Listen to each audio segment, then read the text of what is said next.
22वां बाब 19 से 21 आयत तक। और अगर कोई इस नबूवत की किताब की बातों में से कुछ निकाल डाले तो खुदा उस ज़िंदगी के दरख्त और मुक़द्दस शहर में से जिनका इस किताब में ज़िक्र है इसका हिस्सा निकाल डालेगा। जो इन बातों की गवाही देता है वो ये कहता है कि बेशक मैं जल्द आने वाला हूँ। आमीन। ऐ खुदावंद यस्सू आ, खुदावंद यस्सू का फ़ज़ल मुक़द्दसों के साथ रहे। आमीन।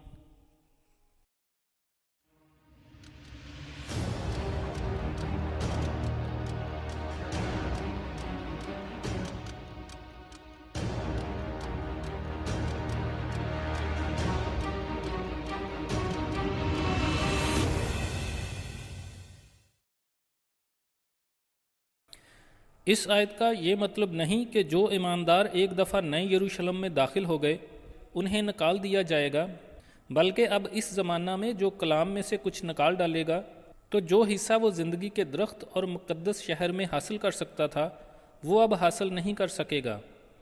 दूसरे लफ्ज़ों में वो आग और गंधक की झील में डाला जाएगा। सदूकी फ़रिश्तों, रूहों और क़यामत पर यकीन ही नहीं करते थे। बाज़ कहते थे कि क़यामत हो चुकी है और लोगों को गुमराह करते थे। इस तरह खुदावंद के कलाम में से कुछ बातें निकाल देते थे। जो उनको अच्छी लगती थीं सिर्फ वही कबूल करते। आज भी बहुत से लोग कलाम का सिर्फ वही हिस्सा कबूल करते हैं जो उनको अच्छा लगता है, लेकिन जो इनकी सरजनिश करता है या इनको मुजरम ठहराता है वो उन्हें पसंद नहीं आता और उसे वो कबूल ही नहीं करते। कलीसिया को खुदावंद का आखिरी पैगाम है। खुदावंद मसीह की पोशीदा आमद तक अब खुदावंद की तरफ से और कोई पैगाम या मुकाशफा नहीं मिलेगा। पुराना अहदनामा खुदावंद मसीह की पहली आमद के वादे के साथ ख़त्म होता है और नया अहदनामा भी खुदावंद मसीह की दूसरी आमद के वादे के साथ ख़त्म होता है। कलीसिया के लिए खुदावंद मसीह की ज़ुबान मुबारक से अरशाद होने वाला आखिरी कलमा बेशक मैं जल्द आने वाला हूँ मुक़द्दसों की हिम्मत अफजाई के लिए काफ़ी होना चाहिए।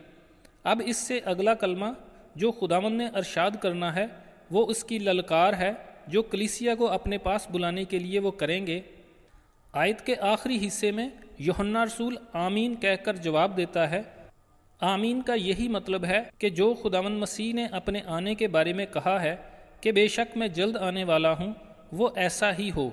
और फिर वो खुद भी कह देता है कि ए खुदावंद यस्सू आ। इस बाब के आखिरी हिस्सा में खुदावंद मसीह यूहन्ना के साथ बहुत सी बातें करते हैं और ज़्यादा बातें इनके आने के बारे में हैं। खुदावंद ने 7वीं, 12वीं और 20वीं आयत में 3 दफ़ा यकीन दहानी कराई है कि मैं जल्द आने वाला हूँ और आखिरी दफ़ा लफ्ज़ बेशक भी लगा दिया है। अब अगर किसी के दिल में खुदावंद मसीह की आमद के बारे में कोई शक हो तो वो निकल जाना चाहिए। तमाम ईमानदारों को खुदावंद मसीह के फ़ज़ल की ज़रूरत है। फ़ज़ल ही से हम बचाए गए, फ़ज़ल ही हमें कायम रखता है और फ़ज़ल ही हमें खुदावंद मसीह से मुलाकात कराएगा। हमेशा की ज़िंदगी फ़ज़ल में शुरू होती, फ़ज़ल में जारी रहती और फ़ज़ल ही में तकमील पाती है। ईमानदार जो कुछ होते हैं खुदावंद के फ़ज़ल से होते हैं और खुदावंद का फ़ज़ल ईमानदार के लिए काफ़ी है। खुदा फ़ज़ल का चश्मा है, वहाँ से हम फ़ज़ल हासिल करते हैं। खुदा का ये फ़ज़ल अज़ल से है। ये फ़ज़ल एक नेमत और बख्शिश है। पहला पतरस 5 बाब की 10 आयत में लिखा है खुदा फ़ज़ल का चश्मा है। दूसरा तीमुथियुस पहले बाब की 9वीं आयत में लिखा है खुदा का ये फ़ज़ल अज़ल से है। इफसियों पहले बाब की 6ठी आयत ये फ़ज़ल सिर्फ़ खुदावंद मसीह के वसीला से मिलता है। रोमियो 5 बाब की 21 में लिखा है पहले ईमानदारों में गुनाह बादशाही करता था, अब फ़ज़ल बादशाही करता है।